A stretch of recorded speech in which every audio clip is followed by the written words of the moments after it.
Hello students, thermodynamics में आज हम सबसे पहले फर्स्ट लॉ ऑफ थर्मोडायनेमिक्स का लिमिटेशंस डिस्कस करेंगे।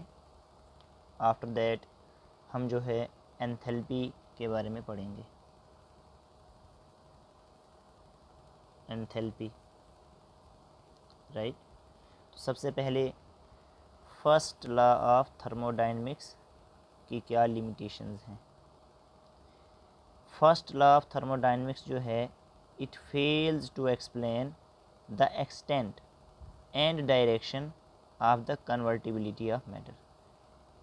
अगर मैटर जो है एक फॉर्म से दूसरे फॉर्म में कन्वर्ट हो रहा है तो वो किस एक्सटेंट तक कन्वर्ट होगा, किस हद तक जो है वो कन्वर्ट होगा और उसके कन्वर्जन का डायरेक्शन क्या रहेगा, ये first law of thermodynamics explain नहीं कर पाता है, राइट।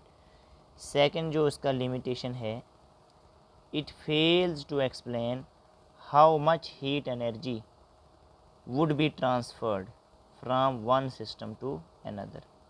अगर हीट एनर्जी ट्रांसफ़र हो रहा है एक सिस्टम से दूसरे सिस्टम के लिए तो वो कितनी हीट जो है, हाउ मच हीट, वो कितनी ट्रांसफ़र होगी, उसके बारे में भी नहीं बताया फर्स्ट लॉ ऑफ थर्मोडायनेमिक्स में। तो ये इसकी दो मेन लिमिटेशंस रही हैं, राइट। अब हम जो है इसके बाद एंथैल्पी डिस्कस करते हैं। Enthalpy,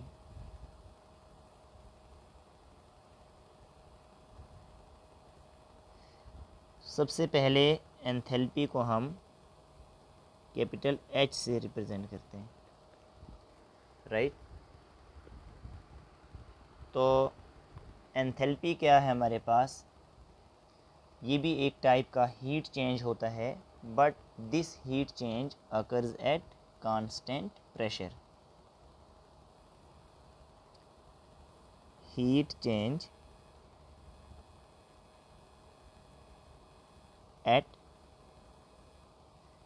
constant pressure।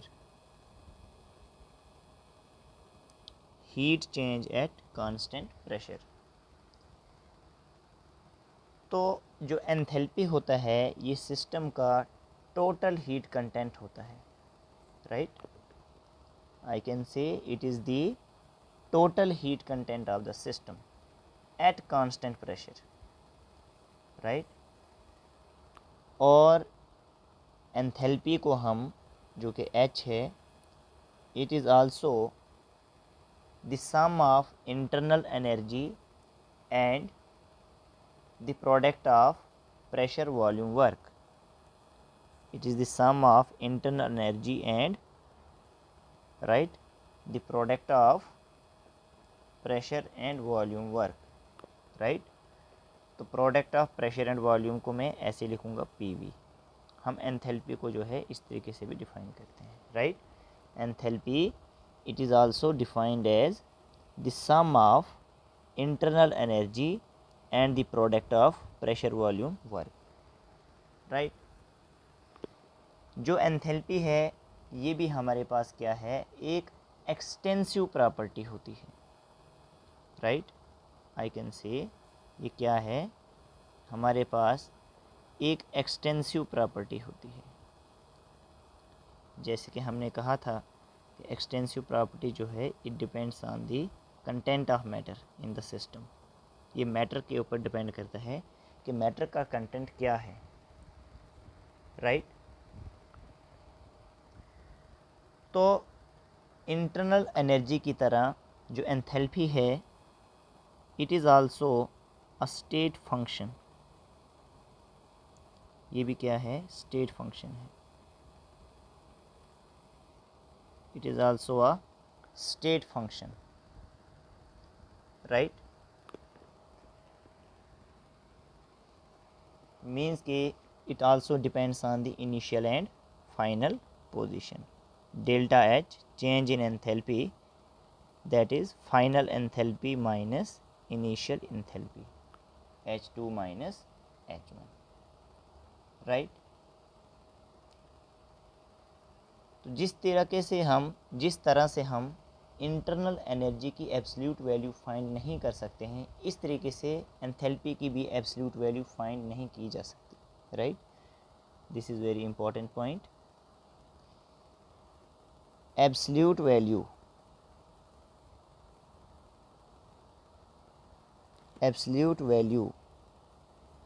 of enthalpy is also not determined,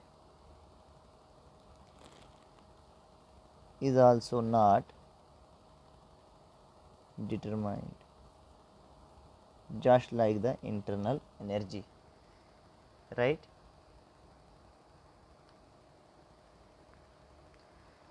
तो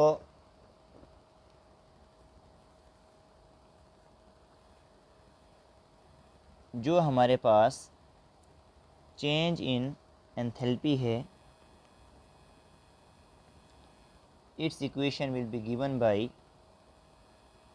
delta U plus delta PV।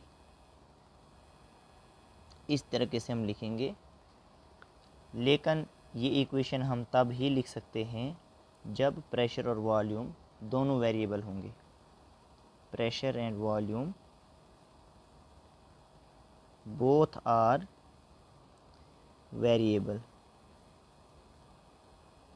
दोनों क्या होंगे, हमारे पास वेरिएबल होंगे, राइट। तो जब हीट कांस्टेंट प्रेशर पे होगी तो उस एंथैल्पी को हम डेल्टा H से रिप्रेजेंट करेंगे। Heat at constant pressure, heat is denoted by Q और यहाँ पे P लिखेंगे। तो उस वक़्त जो एंथैल्पी है उसको हम डेल्टा H से रिप्रेजेंट करेंगे, राइट। अब अगर हमारे पास यहाँ पे दो केसेस बनते हैं। अगर प्रेशर कांस्टेंट रहा, if pressure equivalent to constant, then जो हमारे पास एंथैल्पी है it is given as change in internal energy plus P delta V। अगर प्रेशर कांस्टेंट है तो चेंज इन एंथैल्पी जो है it will be equivalent to change in internal energy plus P delta V, right. Second case है if volume is constant. अगर हमारे पास volume constant होगा then change in enthalpy is given by change in internal energy plus V delta P, right. इस तरीके से हम ये बात याद रखेंगे।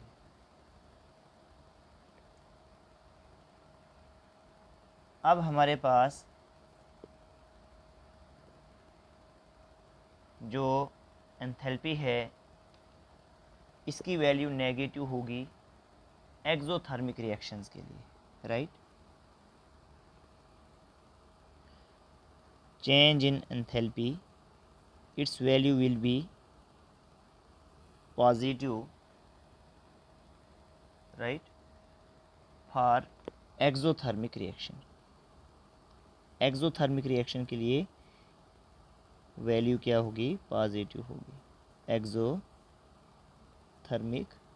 रिएक्शन। और अगर रिएक्शन एंडोथर्मिक होगी तो उस केस में क्या होगा,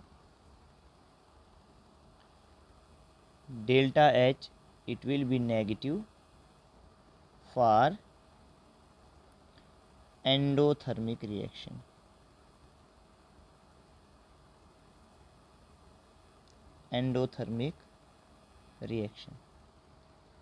right।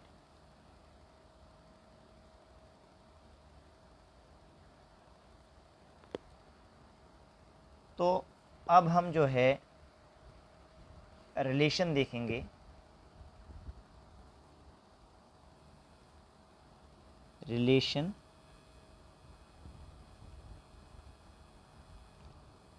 between change in enthalpy and change in internal energy के बीच में हम रिलेशन देखेंगे। तो क्या रिलेशन है? Delta H equal to delta U plus delta P V, if both are variables, right? But at constant pressure, at constant pressure, तो ये equation क्या हो जाएगा? Delta H equal to delta U plus P delta V, right? अब मैं इस equation को इस तरह से भी लिख सकता हूँ, delta H equal to delta U plus P delta V को मैं delta n g R T भी लिख सकता हूँ, राइट? ऐसा क्यों लिख सकता हूँ? बिकॉज जो हमारे पास पी डेल्टा वी होता है, right, it is equal to delta n g R T, right? ये हमने प्रीवियस लेक्चर्स में पढ़ा है, राइट? जहाँ पे हमने आपको जो है वर्क का फॉर्मूला बताया था, राइट? और वर्क का फॉर्मूला जो हमने आपको बताया था, तो वो देखिए बच्चे इस तरीके से था। देखिए आइडियल गैस इक्वेशन में हमने आपको बताया था कि P V equal to n R T, ये हमने आपको आइडियल गैस इक्वेशन बताया था। तो P delta V equal to हम क्या लिखेंगे? N R delta T, right? अगर हम गैसेस की बात कर रहे हैं, राइट, तो उसके लिए हम क्या लिखेंगे? P delta V equal to delta n, right? और गैसेस के लिए है तो जी और आर टी, राइट? ये हमने एक तरह का एवोगैड्रोस लॉ जो है यहाँ पे पढ़ा था, एवोगैड्रोस लॉ,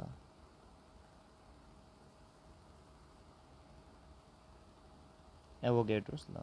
इससे आपने ये याद रखना है कि पी डेल्टा वी की जगह हम delta n g R T लिख सकते हैं, जहाँ पर हमारे पास जो ये डेल्टा एन जी है, राइट, इसका मीनिंग होता है number of moles in product in gaseous state minus number of moles of the reactant in gaseous state, right?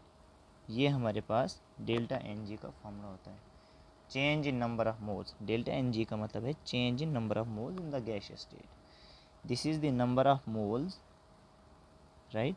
This is number of moles of product, right, in gaseous form, gaseous form, and this is number of moles, number of moles of reactant in gaseous state, right? ये आप याद रखेंगे बच्चों, ठीक है? तो अगर हमने इसी इक्वेशन को वर्क के लिए जो है बताना होगा तो किस तरीके से बताएंगे?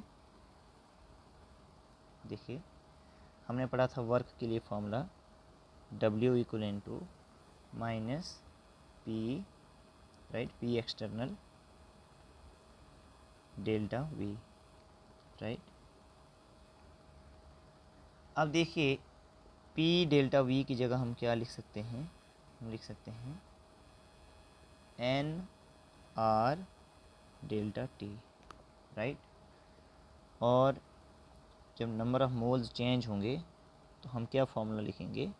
We will write W equal to minus change in number of moles in gaseous state, ये सिर्फ गैसेस के लिए है, आर टी, तो हम W की जगह भी ये चीज़ लिख सकते हैं, राइट। अब देखिए बच्चों, अगर हम यहाँ पे यूनिट्स की बात करें, जैसे हम बता रहे थे कि डेल्टा H का जो फॉर्मूला होगा that is equal to change in internal energy plus delta NG/RT। तो अगर हम यूनिट की बात करें तो इसका यूनिट भी जो है किलो जूल्स में रखना है, इसका यूनिट भी किलो जूल्स में, राइट। और डेल्टा NG का यूनिट भी जो है किलो जूल्स में, राइट। और जो R का वैल्यू हम यहाँ पे लेंगे, इसका वैल्यू हम लेंगे 25/3 जूल अपान मोल केल्विन, राइट। ये हम R की वैल्यू यहाँ पे लेंगे और टेम्परेचर की वैल्यू केल्विन में होगी, राइट। और डेल्टा NG, राइट, इसकी वैल्यू किलो जूल में कन्वर्ट करने के लिए हमने जो भी वैल्यू होगी डेल्टा NG की, उसको हम क्या करेंगे जो उसको हम डिवाइड करेंगे 1000 से, राइट। जो वैल्यू होगी हमारे पास डेल्टा NG की, राइट। और 3 केसेस हमको यहाँ पे याद रखने हैं। केस फर्स्ट जो है, अगर हमारे पास डेल्टा NG का वैल्यू जो है ग्रेटर देन 0 आएगा, तो हमारे पास जो चेंज इन एंथैल्पी है that will be greater than change in internal energy, right. Case second, अगर हमारे पास change delta NG less than 0 आएगा, तो जो डेल्टा H का वैल्यू होगा that will be less than delta U। Case third, अगर हमारे पास डेल्टा NG का वैल्यू इक्वल टू 0 आ रहा है, then delta H will be equal to delta U। ये तीनों केसेस जो हैं याद रखने हैं, राइट। अब हम एक क्वेश्चन डील करते हैं। जैसे देखिए हमारे पास क्वेश्चन है, find delta H less than delta U for, question दिया है PCl5 गैस है, जब डिकम्पोज होगा PCl3 प्लस Cl2, ये भी गैसियस फॉर्म में है। तो हमें यहाँ पे जो है बताया है कि ये कंडीशन कब आएगी, delta H is less than delta U। यहाँ पे 1 मोल है इसका, 1 मोल इसका है, 1 मोल इसका है। तो देखिए बच्चों, delta NG that will be given by, right, अभी जो हमने आपको फार्मूला बताया था कि हमारे पास देखिए यहाँ पे हमने फार्मूला बताया आपको डेल्टा NG का कि number of moles of the product in gaseous state, right, minus the number of moles of reactant in gaseous state. तो उसी तरीके से जैसे हमारे पास रिएक्शन है, तो यहाँ पे अगर हम देखें तो ये हमारे प्रोडक्ट्स हैं, दोनों गैसियस स्टेट में है, तो 1 and 1 2 मोल्स हैं, माइनस ये हमारा रिएक्टेंट है गैसियस में 1 ही मोल है। तो ये सेपरेट करके जो है 1 वैल्यू आ रहा है और डेल्टा NG का वैल्यू 1 आ रहा है, दैट इज़ ग्रेटर देन 0। तो जब ग्रेटर देन 0 होता है हमारे पास, राइट, तो जब डेल्टा NG का वैल्यू ग्रेटर देन 0 होता है तो उस वक्त हमारे पास डेल्टा H क्या होता है, greater than, delta H is greater than delta U, right. ये वैल्यू हमारे पास इस वक्त आती है।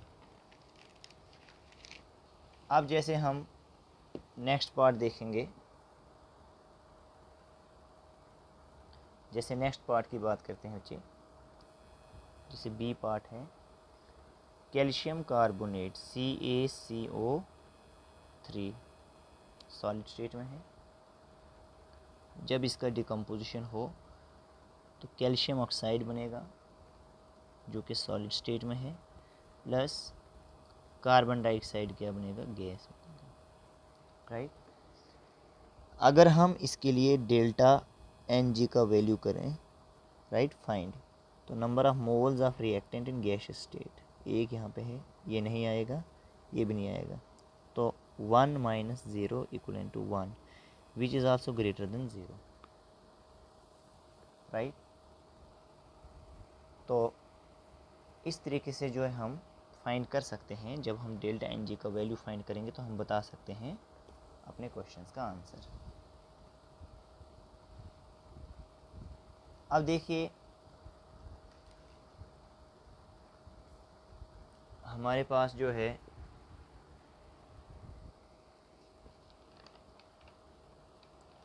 नेक्स्ट टॉपिक जो है हमारे पास हीट कैपेसिटी का टॉपिक है, राइट। अब हम हीट कैपेसिटी जो है स्टडी करते हैं। हीट कैपेसिटी क्या हुआ, हीट कैपेसिटी, तो हीट कैपेसिटी को हम कैपिटल C से रिप्रेजेंट करेंगे, राइट। तो हीट कैपेसिटी क्या है बच्चों, it is the amount of heat required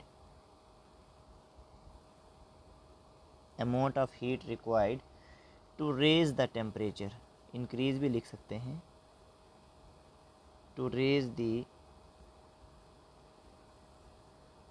temperature of gaseous system लिखते हैं, गैसियस सिस्टम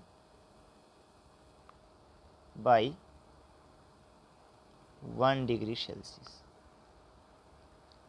अगर हमने सिस्टम का टेम्परेचर रेज करना है 1 डिग्री सेल्सियस तो उसे हमें कितनी हीट रिक्वायर्ड है, amount of heat required to raise the temperature of gaseous system by 1 degree Celsius, उसे हम कहेंगे हीट कैपेसिटी, राइट। उसे हम क्या बोलेंगे, हीट कैपेसिटी बोलेंगे।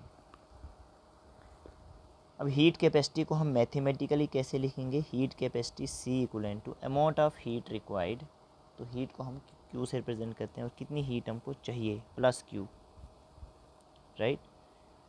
और जो टेम्परेचर हमने रेज करना है दैट इज़ 1 डिग्री सेल्सियस, तो डेल्टा T, तो हीट कैपेसिटी का फॉर्मूला आ गया प्लस Q/ΔT,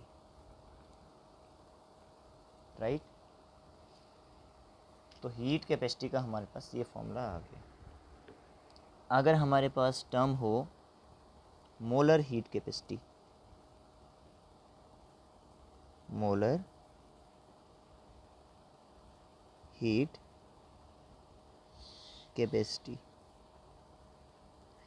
तो मोलर हीट कैपेसिटी क्या होगा, राइट। अब मोलर हीट कैपेसिटी है तो इसको हम C और सब्सक्रिप्ट में M से रिप्रेजेंट करेंगे। मोलर हीट कैपेसिटी मतलब हमने जो सिस्टम लेना है वो 1 मोल लेना है, और 1 मोल सिस्टम का टेम्परेचर राइज करना है 1 डिग्री सेल्सियस से, तो जो हीट रिक्वायर्ड है उसे हम क्या बोलेंगे, मोलर हीट कैपेसिटी बोलेंगे। तो डेफिनेशन तो सेम लिखेंगे इसी तरीके से, amount of heat required to raise the temperature, to raise the temperature of 1 mole of system by 1 degree Celsius. और मैंने आपको कहा है कि हमने जो भी सिस्टम, जब भी हम सिस्टम की बात करें तो सिस्टम क्या होगा हमारा, कोई आइडियल गैस का सिस्टम होगा, राइट। तो इसके लिए क्या फॉर्मूला बनेगा हमारे पास, देखिए, molar heat capacity that is amount of heat required है तो पॉजिटिव क्यू, राइट। अपान में क्या आ जाएगा हमारे पास अपान में आ जाएगा, क्योंकि 1 मोल है तो मोल को हम n से रिप्रेजेंट करते हैं, delta T, n delta T. तो ये हमारे पास मोलर हीट कैपेसिटी का फॉर्मूला आ जाएगा मैथमेटिकली। इसी तरीके से अगर हमारे पास स्पेसिफिक हीट कैपेसिटी हो, specific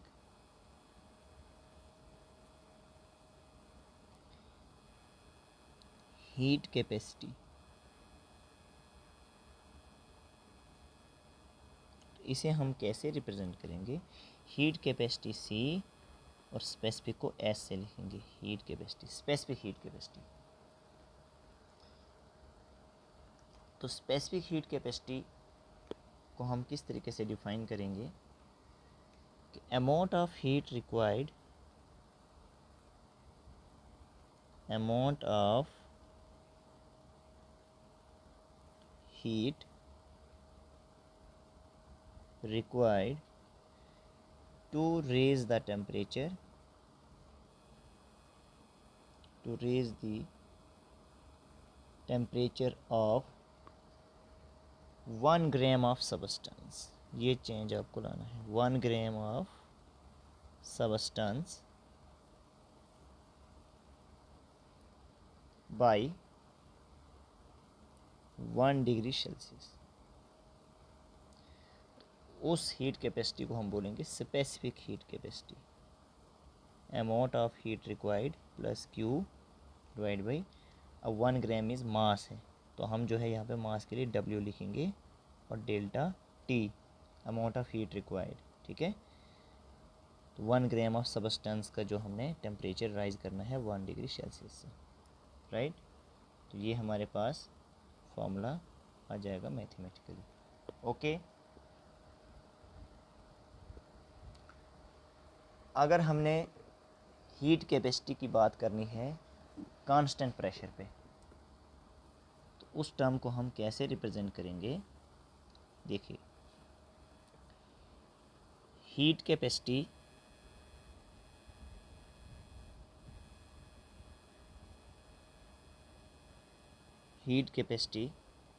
eight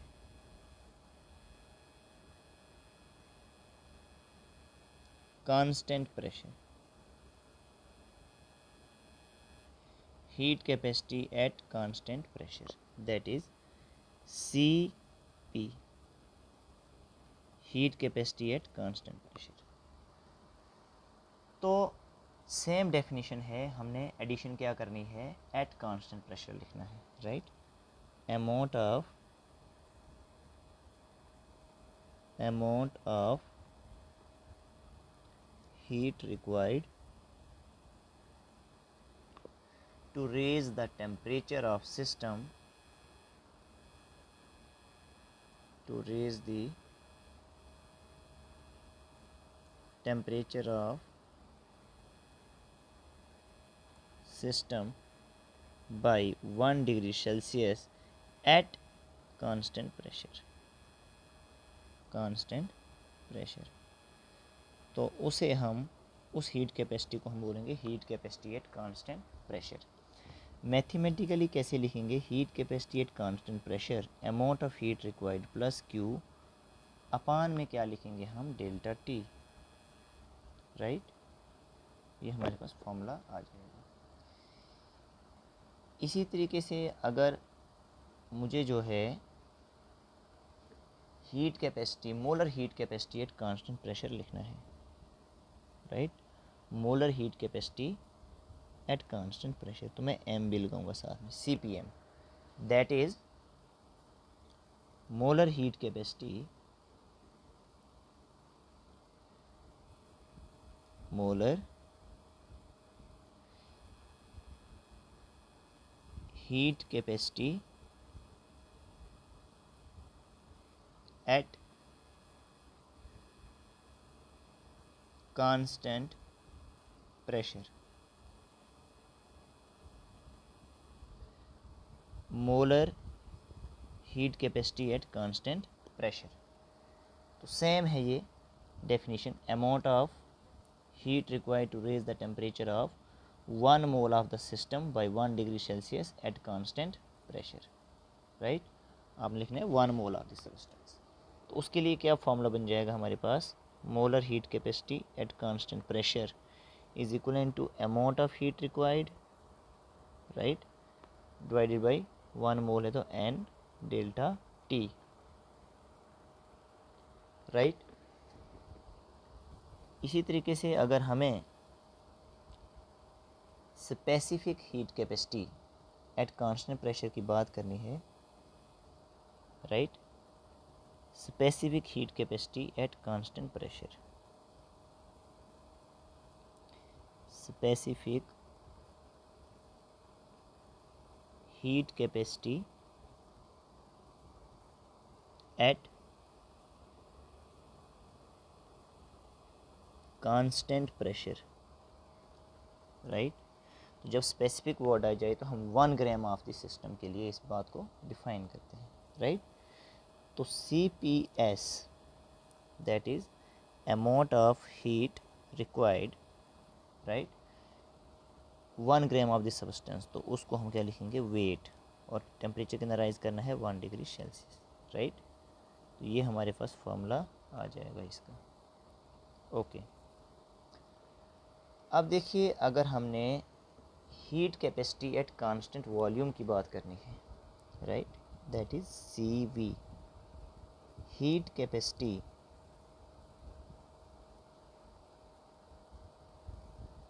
eight constant volume, right. तो इसे हम जो है किस तरीके से मैथमेटिकली लिखेंगे, डेफिनेशन सेम वही रहेगा, राइट। हमने जो है एट कांस्टेंट वॉल्यूम डेफिनेशन में लिखना है, that is heat capacity at constant volume is equal to amount of heat required, right, to raise the temperature of the system by 1 degree Celsius. तो यहाँ पे आप डेल्टा टी लिख लेंगे, right. अब अगर हमारे पास molar heat capacity at constant volume हो तो CVM लिख लेंगे, और अमाउंट ऑफ हीट रिक्वायर्ड, और मोलर है तो मोल के लिए तो N लिखना पड़ेगा, और डेल्टा टी, ये फॉर्मूला हमारे पास इसके लिए आएगा। अगर हमारे पास specific heat capacity at constant volume है तो अमाउंट ऑफ हीट रिक्वायर्ड, और हमारे पास यहाँ पे वेट आ जाएगा, राइट, और डेल्टा टी, हम M भी लिख सकते हैं, right, mass of the gas के लिए, ओके। तो अब देखिए अगर हमने heat capacity at constant volume की बात की तो हमें यहाँ पे जो है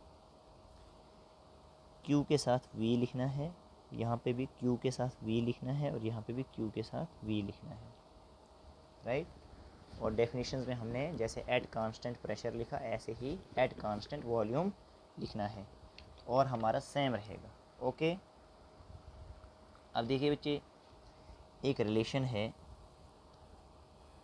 दैट इज़, उसे कहा जाता है Mayer's relation, MEYER Mayer's relation. तो देखिए बच्चों, मेयर्स रिलेशन क्या होता है, जो अभी हमने एक चेंज इन एंथैल्पी वाला रिलेशन पढ़ा, delta U plus NR delta T। अगर मैं इस इक्वेशन को बोथ साइड जो है N डेल्टा T से डिवाइड कर लूँ, इक्वल टू डेल्टा U अपान में क्या लिखेंगे, N delta T plus NR delta T divide पे क्या है, N डेल्टा T। तो अब आप देखेंगे बच्चों, यहाँ पे N से N कैंसिल है, डेल्टा T से डेल्टा T कैंसिल है, तो हमारे पास जो फाइनल इक्वेशन रह रहा है delta H upon N delta T is equal to delta U plus N delta T plus में क्या आ रहा है बच्चों, आर आ रहा है, राइट। तो अगर मैं इस टर्म की बात करूं delta H by n delta T, right, तो ये जो टर्म है हमारे पास, this is heat, molar heat capacity at constant pressure, right, क्योंकि delta H is the amount of heat required, right, delta H total heat content of the system, right, और number of moles है ये, right. तो molar के लिए हम N लिखते थे, delta T eight constant pressure की बात हो रही है, ठीक है।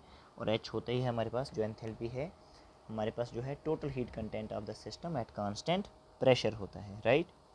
और ये इस तरीके से, ये क्या है, ये हमारे पास molar heat capacity at constant volume CVM plus में क्या आ जाएगा, आर आ जाएगा। अब ये दोनों टर्म जो हैं एक तरह के हैं, तो इसलिए हम CPM माइनस में CVM लिखते हैं इक्वल टू आर। तो this is Mayer's relation, Mayer's नाम है, तो इस रिलेशन को बोलेंगे मेयर्स रिलेशन। सबसे इम्पॉर्टेंट चीज़ जो है आपको जो याद रखना है, दैट इज़ यहाँ पे नोट फॉर्म में लिखेंगे कि जो हीट कैपेसिटी है, हीट कैपेसिटी जिसे हम C से रिप्रेजेंट करते हैं, और कुछ बुक्स पे इसको CT से भी रिप्रेजेंट किया होता है, राइट, हीट कैपेसिटी। तो ये क्या है, पाथ फंक्शन है, क्योंकि हीट जो है पाथ फंक्शन है, तो ये भी क्या है, ये भी हमारे पास पाथ फंक्शन है। बट हमारे पास जो CP एंड CV हैं, ये हमारे पास कांस्टेंट्स हैं, ये पाथ फंक्शन नहीं है। ये क्वेश्चन हमें एग्ज़ाम में आ सकते हैं। और जो हीट कैपेसिटी है, इसका जो रेंज है वो -इन्फिनिटी टू +इन्फिनिटी होगा, डिपेंडिंग अपॉन द प्रोसेस। जैसे हमारा सेकंड पॉइंट क्या है, heat capacity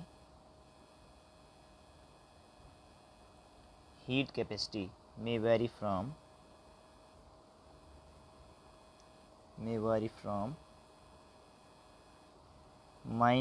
-infinity to +infinity depending upon the process, depending upon the process, right। यहाँ पे हम एक क्वेश्चन जो है इस तरह से ऐड कर रहे हैं। क्वेश्चन है, right CP minus CV for 2 moles of ideal gas. तो हमारे पास CP और CV का एक रिलेशन होता है, CP minus CV equal to NR, right. ये रिलेशन आपको याद रखना है। तो हमारे पास जो है CP minus CV equal to N कितना दिया है, 2 मोल, तो मैं 2 लिखूँगा और R लिखूँगा, तो ये हमारे यहाँ पे आंसर आ जाएगा, राइट। अब देखिए हमारे पास क्या बात है, अगर हम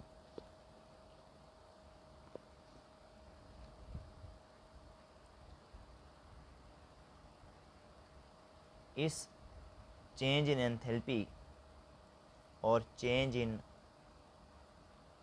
इंटरनल एनर्जी को मेजर करना चाहें, तो उस मेजरमेंट को हम कहते हैं कैलोरीमेट्री, राइट। एक टर्म आ रही है, बहुत ही इम्पोर्टेंट टर्म है, that is calorimetry, CALORIMETERY, calorimetry. ये क्या होता है, हमारे पास एक एक्सपेरिमेंटल टेक्निक होता है जिसकी हेल्प से we can measure the energy changes occurring during various physical and chemical processes. The experimental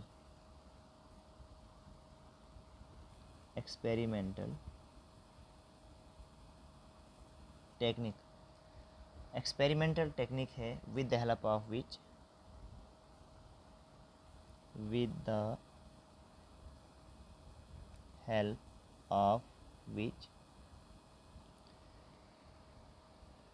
we can measure the energy changes,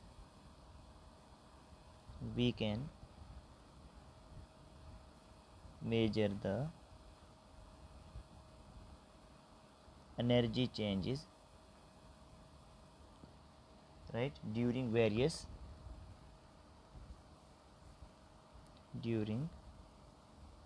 various physical and chemical processes, right। और जो वेसल है जिसके अंदर ये प्रोसेस परफॉर्म किया जाता है that is known as calorimeter,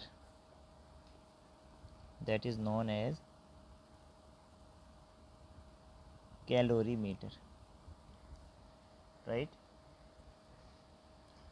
तो कैलोरीमेट्री के बारे में हम डिटेल में जो है नेक्स्ट वीडियो लेक्चर में हम बात करेंगे, राइट। अब देखिए बच्चे, एक इम्पॉर्टेंट रिलेशन होता है हमारे पास, उसको समझते हैं वो किस तरीके से आया, राइट। जैसे मैं एक रिलेशन लिख रहा हूँ कि जो हीट कैपेसिटी है it is equivalent to NCM, it is also equivalent to WCS। तो ये कैसे हमारे पास इक्वलेंट है, राइट। जैसे कि हम जानते हैं कि जो मोलर हीट कैपेसिटी है it is equivalent two plus Q upon delta T, right. इसके अलावा हम जो मोलर हीट कैपेसिटी है that is plus Q upon N delta T, ये रिलेशन हमने अभी लिखे। और जो स्पेसिफिक हीट कैपेसिटी है that is plus Q upon W delta T, right. अगर मैं इस रिलेशन से, जो मेरे पास यहाँ पे ये रिलेशन है, अगर मैं यहाँ पे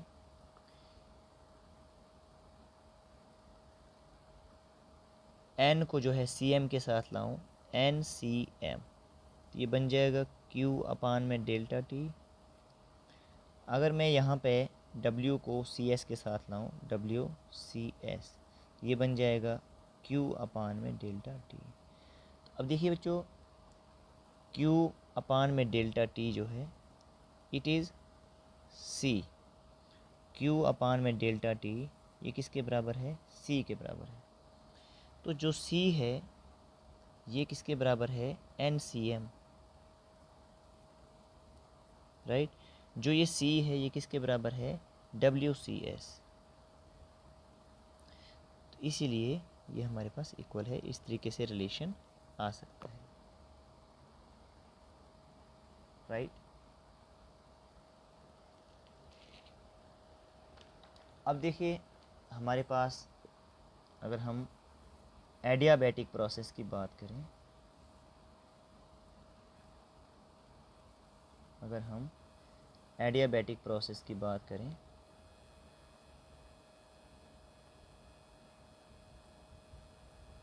एडियाबैटिक प्रोसेस, तो एडियाबैटिक प्रोसेस में क्या होता है बच्चों, जो हीट होता है वो क्या होता है, ज़ीरो होता है, हीट में कोई चेंज नहीं आता है। मतलब जो सिस्टम होता है that is isolated type of system. और यहाँ पे जो कंटेनर होता है वो इंसुलेटेड होता है, इंसुलेटेड कंटेनर, राइट।